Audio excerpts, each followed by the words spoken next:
রমজানের রোজা তো ১২ বছর থেকে ফরজ। এর থেকে কম বয়সী শিশুরা কি রোজা রাখতে পারবে? বর্তমান সময়ে বাচ্চাদের পড়ালেখার তো অনেক বেশি প্রেশার থাকে। এই প্রেশারের মধ্যে কি রোজা থাকা ঠিক হবে? অনেক সময় তো হাই স্কুলের বাচ্চাদের বাবা মারাও বলে থাকে এখন তাদের ছেলে মেয়েদের পরীক্ষা চলতেছে বা পড়ালেখার অনেক প্রেশার চলতেছে, তাই এখন তাদেরকে রোজা রাখতে হবে না, পরে সেই রোজাগুলো উঠাই দিলেই হবে কিংবা রোজা কাফফারা দিয়ে দিলেই হবে। আসলে কি বাচ্চাদের রমজানের রোজা রাখা উচিত হবে কিনা বা রোজা রাখলেও কিভাবে তারা রোজা রাখবে, এসব বিষয় নিয়ে আজকে আমার ভিডিওতে আমি আলোচনা করব। আসসালামু আলাইকুম এভরিওয়ান, আমি ডাক্তার আফরোজা পারভিন ফ্রম রাজশাহী, বাংলাদেশ। স্বাস্থ্য বিষয়ক যে কোনো পরামর্শের জন্য আমি আছি আপনাদের সাথে। আসলে প্রথমত ১২ বছর থেকেই যে রমজানের রোজা ফরজ করা হয়েছে, এই কথাটা পুরোপুরি সঠিক না। রমজানের রোজা আসলে ফরজ করা হয়েছে কোনো মানুষের পিউবার্টি স্টেজে পদার্পণ করার পরপরই। পিউবার্টি হলো এমন একটা স্টেজ, যে স্টেজে একটা মানুষ রিপ্রোডাকশনে পুরোপুরি সক্ষম হয়ে ওঠে। অর্থাৎ এই স্টেজে বাচ্চারা তাদের শিশুকাল থেকে যৌবনকালে পদার্পণ করে। মেয়েদের ক্ষেত্রে সাধারণত এটা ১০ থেকে ১২ বছর বয়স হয়, অর্থাৎ কোনো মেয়ে বাচ্চার পিরিয়ড শুরু হওয়ার সময় এটা।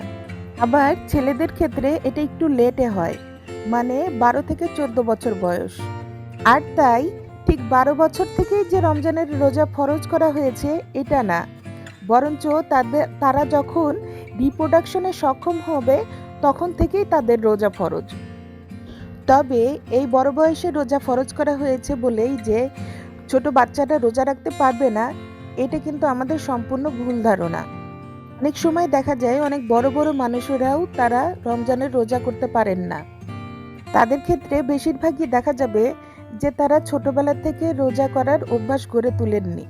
ঠিক এই জন্যেই তারা বড় হয়ে রমজানের ফরজ রোজাগুলো করতে পারতেছেন না, কিংবা করলে তাদের অনেক বেশি বড় অসুবিধা হয়ে যাচ্ছে।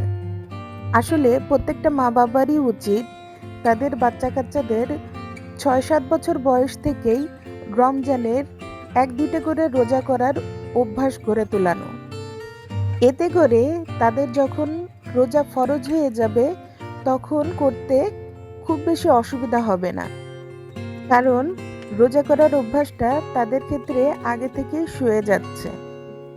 তবে প্রথম থেকেই সবগুলো একবারে না, এই ধরেন ১-২টা করে শুরু করাতে পারেন। ধরেন রমজানের শুক্রবারের রোজাগুলাতে বা রমজানের শেষের ১০ দিনের বেজোড়া রোজাগুলাতে। মানে আমাদের কাছে যেসব দিনের রোজাগুলাই একটু বেশি গুরুত্বের মনে হয়। এবার আসা যাক হাই স্কুলের বাচ্চাদের ক্ষেত্রে তাদের পরীক্ষা চলাকালীন সময়ে কিংবা পড়ালেখার প্রেশারের কারণে তাদেরকে রমজানের ফরজ রোজা রাখতে না দেওয়ার বিষয়ে। আসলে দেখুন, রমজানের রোজা রাখাটা কিন্তু আমাদের জন্য একটা ফরজ ইবাদতের মধ্যে পড়ে। আর তাই জায়েজ কোনো কারণ ছাড়া রমজানের ফরজ রোজা না রাখাটা আমাদের জন্য অনেক গুনার কাজ হয়ে যাবে। এখন বলতে পারেন সেসব জায়েজ কারণগুলা কোনগুলা? এখনকার যুগে সেসব জায়েজ কারণগুলা আপনারা কিন্তু চাইলেই অনলাইনে সার্চ করে দেখে নিতে পারেন।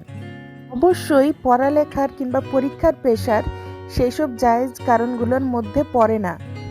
আর তাছাড়া বেশিরভাগ ক্ষেত্রেই হাই স্কুলের বাচ্চা কাচ্চাদের বডি কন্ডিশন তাদের ফরজ রোজা রাখার জন্য মোটামুটিভাবে সক্ষমই থাকে। তাই প্রতিটা মা বাবার কাছে আমার বিনীত অনুরোধ থাকলো, তারা যেন তাদের শিশুদের অর্থাৎ তাদের বাচ্চাদের রমজানের ফরজ রোজা রাখার জন্য উৎসাহিত করেন। এটাতে যেন তাদের বাধা না দেন। শারীরিক দুর্বলতা, জীবন মরণ প্রসঙ্গ, এরকম বিষয়গুলোতে রোজা না রাখলেও চলবে।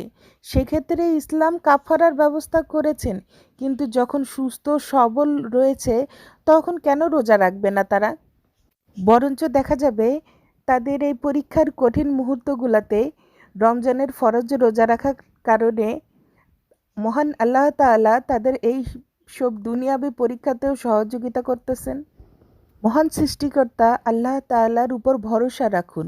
মহান সৃষ্টিকর্তা আল্লাহ তাআলা তার বান্দাদের উপর কখনোই এমন কিছু চাপিয়ে দেন না যা তারা সহ্য করতে পারে না। সুতরাং সবসময়ই আপনারা আপনাদের বাচ্চা-কাচ্চাকে রমজানের ফরজ রোজা রাখতে উৎসাহিত করুন। তাদেরকে সুন্দর মানসিকতায় গড়ে উঠতে সহযোগিতা করুন। আজকে তাহলে এ পর্যন্তই থাক।